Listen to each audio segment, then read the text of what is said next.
सुललनवा भवनवा में भाग जागल हो। जुग जुग जिया सुललनवा भवनवा में भाग जागल हो। ये ललना लाल हुई फुलवा के दीपक सगरे अजोर भइले हो। ललना लाल हुई फुलवा के दीपक मनवा में आस लागल हो।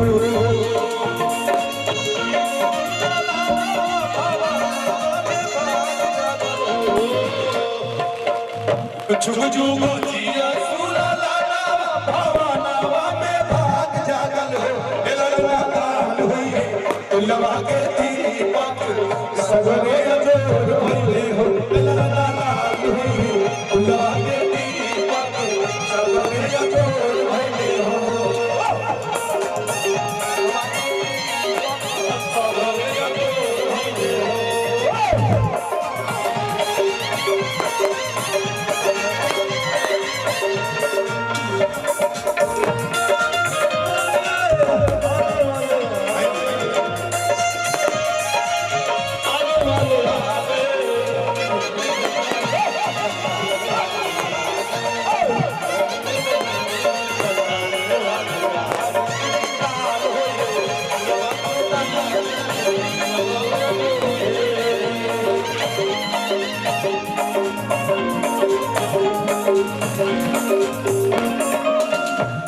आज तोहके जन्मदिन तोहरो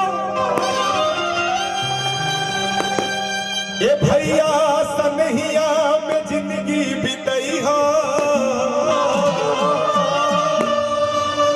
अरे की कोटि कोटि लाखों बरिस जुग जुग जिया।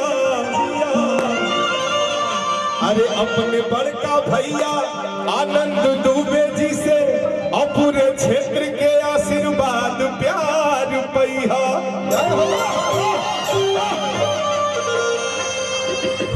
लेकिन कैसे हम चाहेंगे जितने कलाकार हैं सब लोग मंच पे आ जाए। भैया हम लोग थोड़ा सा कर लिया जाए सब और जितने